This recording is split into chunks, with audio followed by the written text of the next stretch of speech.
তবে কথা আজকে আমি আর বেশি বলতে চাই না, অনেক সময় গড়িয়ে গেছে। তাছাড়া মনটা একটু খারাপ। সকালে ঘুমের তুইটা অনেক তাড়াহুড়া করে রেডিও নাস্তা করার সময় বাসায় কিছু গোলমাল হয়ে গেছে। গোলমালের বিষয়টাও বলা তো মুশকিল। আমি যখন নাস্তা করি তখন আমার স্ত্রী সে ইনসুলিন নেবে, অর্থাৎ সিস্টার আসছে ইনসুলিন দেওয়ার জন্য।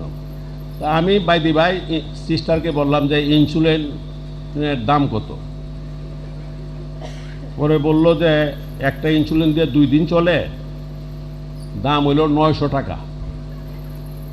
তো যাই হোক, এখন তো রাষ্ট্রপতি বা তার স্ত্রীকে সরকারিভাবে চিকিৎসা দেওয়া হয়।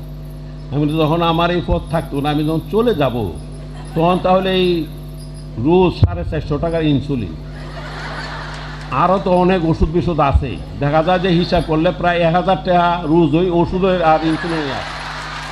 আমি তাহলে এই পদের থেকে আমি গেলে তখন এই টাকা করতে আইব, এটা তো একটা মহা সমস্যার ব্যাপার। পরে কয়ে তো ইনসুলিন করতে পারেন, তুমি দিবা। আমি কইতে অত টাকা করতে দেবো, রোজ 1000। পরে আমি বললাম যে দেখো, তোমাকে যখন আমি বিয়ে করছি তখন কথা ছিল তোমার ভাত কাপড় দিব, ইনসুলিন দেওয়ার তো কোনো কথা ছিল না। তোমার এই ধরনের রোগ বাধায় দিবা, তোমার ইনসুলিন হবে, এখানে তো এই জন্য তো আই এম নট রেসপন্সিবল। মানে এ নিয়ে অনেক কথা কাটাকাটি হলে তো আমি বললাম যে ঠিক আছে, যার যার হিজ যে ভালো, যার যার পথে সে যাও। তখন সে প্রশ্ন তুললো যে ঠিক আছে, তাও যাইতে রাজি আছি। কি? আমি বললাম তো যাও। তাহলে আমার যে তখন বিয়ের কাবিন ছিল 25,000 টাকা। আমি বললাম যে 25,000 টাকা আমি দিয়ে দিতে রাজি আছি, তুমি যাও। পরে বলে কেউ না, 25,000 টাকা তো এখনের না, 64 সালে তুমি আমার বিয়ে করছো। তখনকার 25,000 টাকা, এখন তার কথা হলে বলে 25 কোটি।